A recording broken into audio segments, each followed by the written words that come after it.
Morning, guys. Mark Ferrasci, Protect Dog Training, and Chevy the little Presa. Now we're going to pull him out. He's real receptive to his click feet, so I'm going to use him as a demo. Kind of like what I was doing with, who's that? The badass. Dante the badass. Same thing, same age bracket, about 16 weeks of age. Dante was about 16 weeks as well, right? Now, I'm not going to correct him. I'm just going to ignore him until he figures it out. Dang it. I clicked, so that didn't work, but see, what we're after is for him to start letting his brain do the job, right? Now, operant conditioning, different from classical conditioning, which is in this click and then treat, right? Anticipatory is what we're after. And if more people understood anticipation within the dog, they'd start using it. Understand that it's not just food that creates this.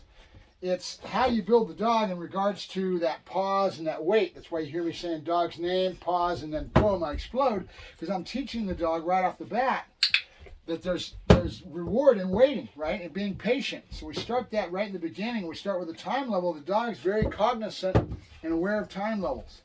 And they just have an instinct for it, you know? And so you're taking advantage of that awareness of time level. And then you are trying to incorporate it so the dog figures it out. Right now, this dog's obviously so young that he's just all over the place. Chevy, Chevy. Good. Good. And notice my pause level is not very long right now because we've got to get him to understand that he hears the sound and all of a sudden food's there, right? So there's an association that we're linking it to. There's not much of a time level as far as how long it takes for the dog to get to the food. That grows with time, and then when we accent and showing him time levels with everything we do, he starts to learn to wait and be patient and have that impulse control that we're after as we go along. Now, every dog is different. Example of that is the dog I've got in now, Simba. That dog is a KNPV bred, highly bred, over the top, too much, in my opinion. But he's a good dog, don't get me wrong. He's just a lot to handle. Because he is so intense, he's the type of dog that you hear about all the time that will go through a friggin' size of a hole, size of a quarter to get to the other side to get that ball. They have no self-preservation or awareness because their drive kicks in. And that's Simba. Simba is just intense. And he's a good dog, don't get me wrong.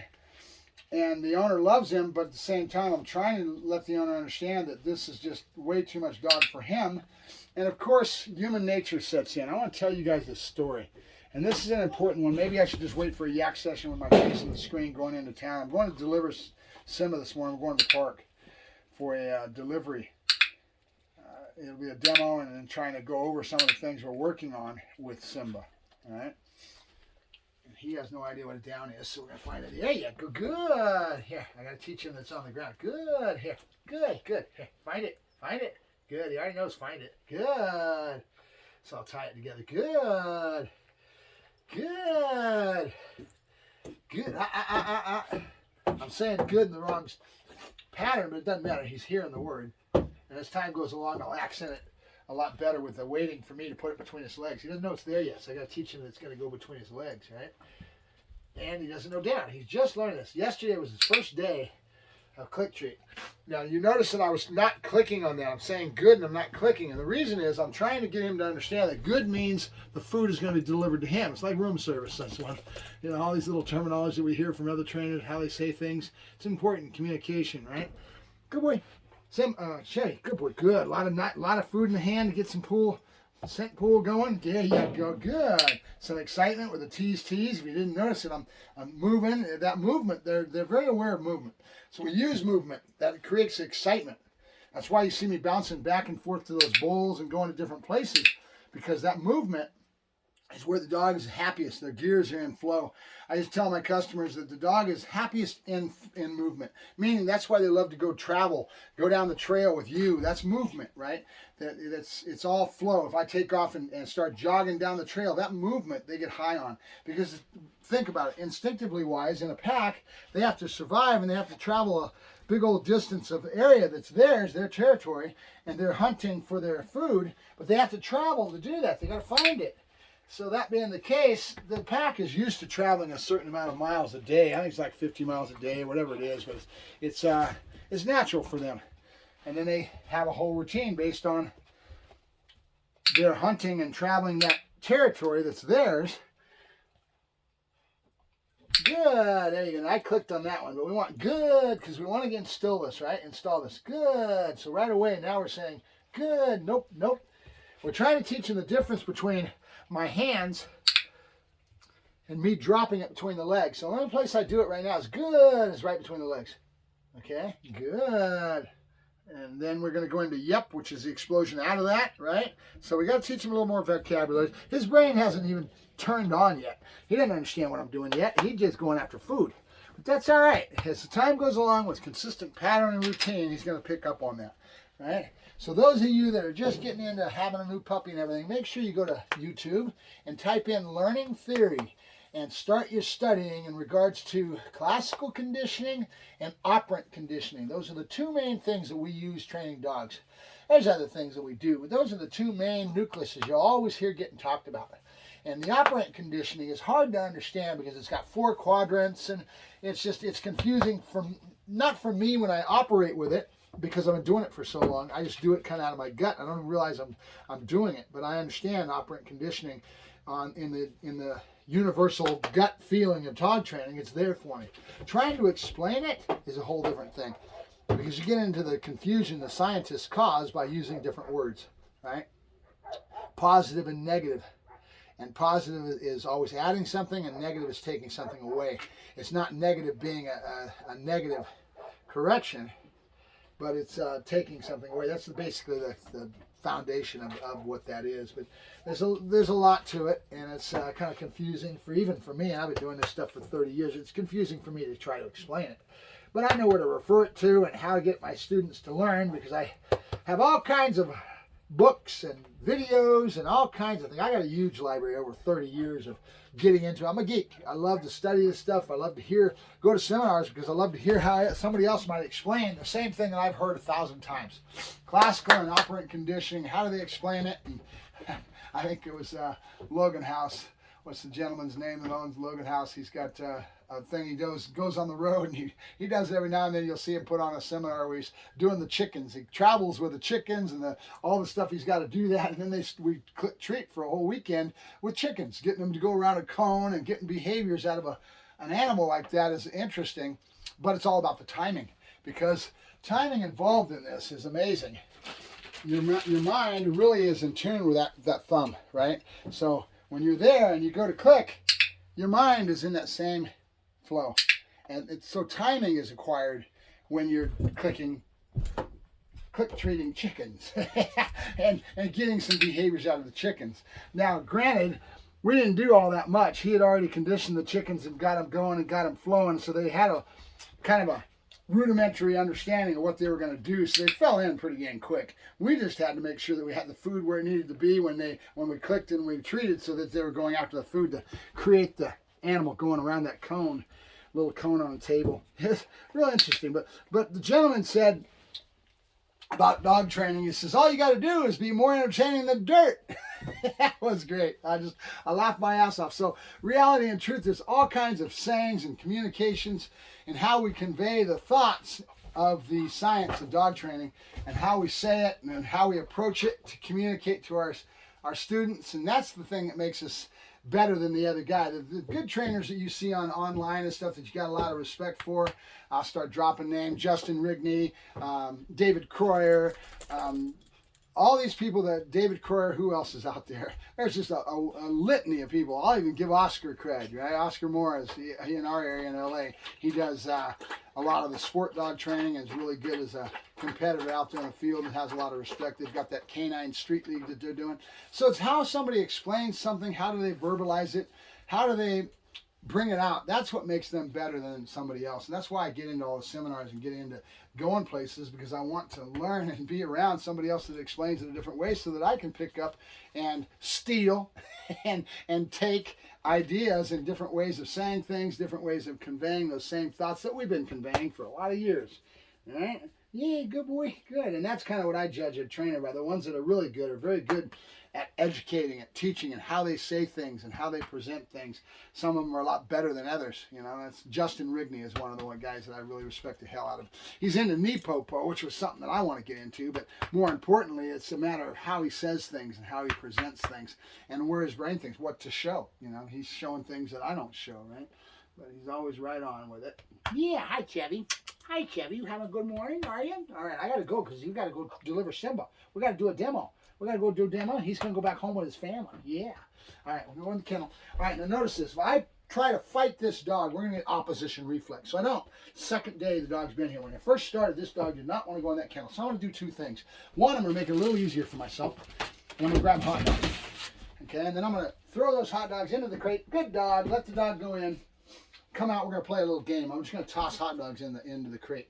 And so then we'll create a behavior loop caused by the dog going in. And then I can tie in things like find it, which means go to the ground to go look for the food, right? Good boy, Chevy. Good boy, Chevy. You ready? Come on. So there's no negative good on this at all. It's all positive. Two pieces in, then we leave the door open so the dog can come out. We'll just play a game.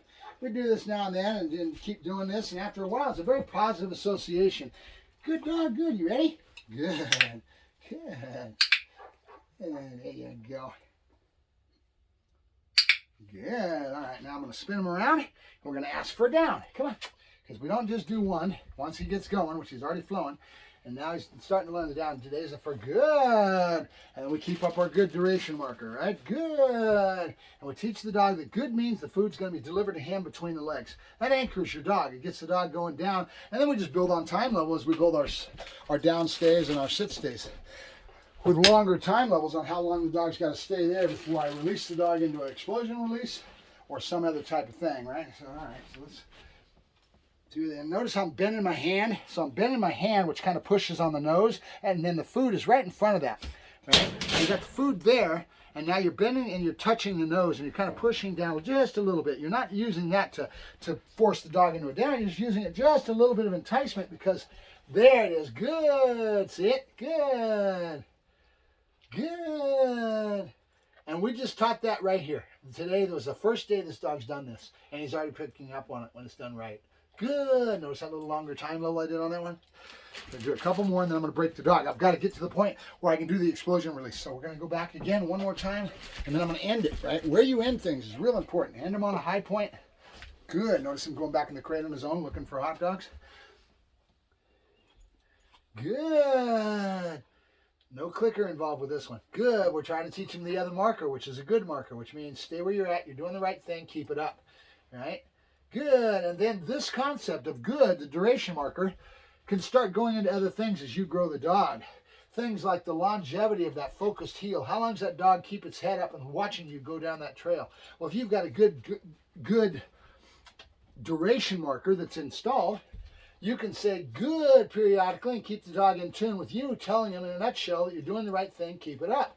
But you have to convey this all the way with the dog and how you build them till the dog really understands what good means, right? And that's what's important. So I'm showing you the very beginning of how the dog is learning these concepts. And that's why you hear me talking about concepts. The dog doesn't understand what I want it to do. Doesn't understand concepts either. And I come up with that on my own because I've been doing it, physically doing it, not reading books, watching videos, and all that we've got nowadays on the internet. But I actually learned by taking dogs out.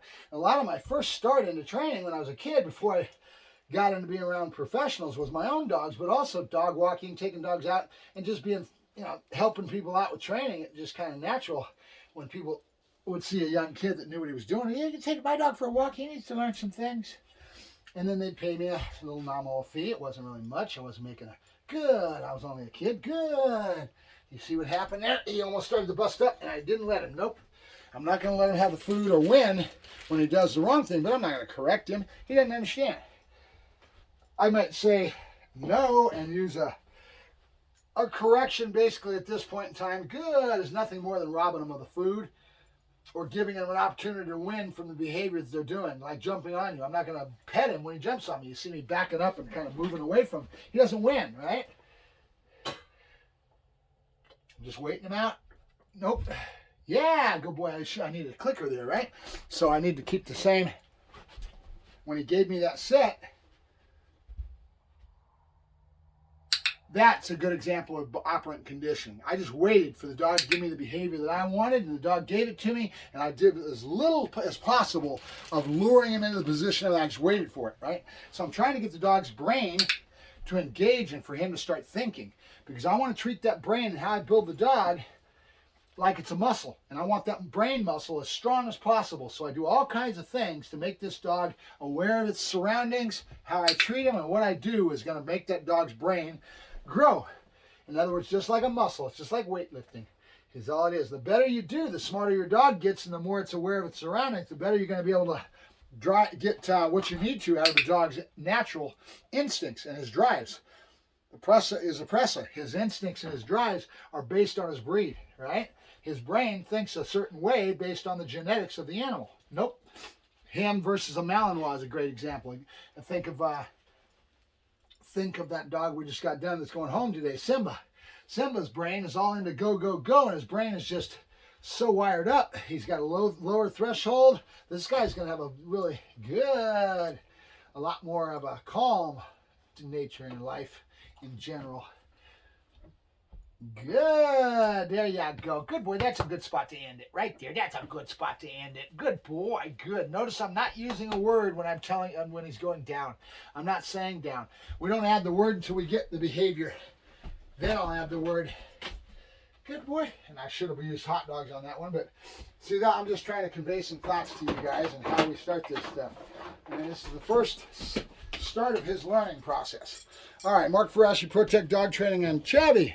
Talk to you later.